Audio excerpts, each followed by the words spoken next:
गजा इस वक्त इंसानी तारीख के बदतरीन बहरानों में से एक से गुजर रहा है।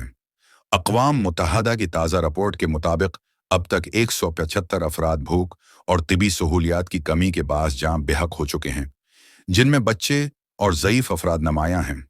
इसराइली मुहासरे के बायस खुराक और अद्वियात का दाखिला मुकम्मल तौर पर बंद है, जबकि शहरियों को अमदाद के मराकज़ तक पहुँचने पर भी फायरिंग का सामना है।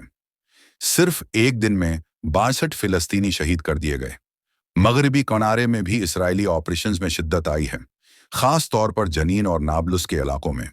बच्चों की हलाकतें जारी हैं और 2025 के आगाज से अब तक 109 फिलिस्तीनी मगरबी किनारे में शहीद हो चुके हैं। इधर आलमी सतह पर फिलिस्तीन की रियासती हैसियत को तस्लीम करने के लिए दबाव बढ़ रहा है। कनाडा, बरतानिया, फ्रांस और दीगर ममालिक ने सितंबर 2025 में फिलिस्तीन को रियासत तस्लीम करने का अंदिया दे दिया है, मगर इसराइल अब भी दो रियासती हल का मुखालिफ है।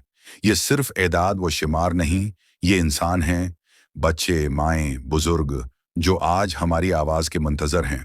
खुदारा खामोश ना रहें, उनके लिए दुआ करें, आवाज़ बुलंद करें और उस वीडियो को आगे शेयर करें। शायद आपकी एक शेयर किसी आंख को खोल दे।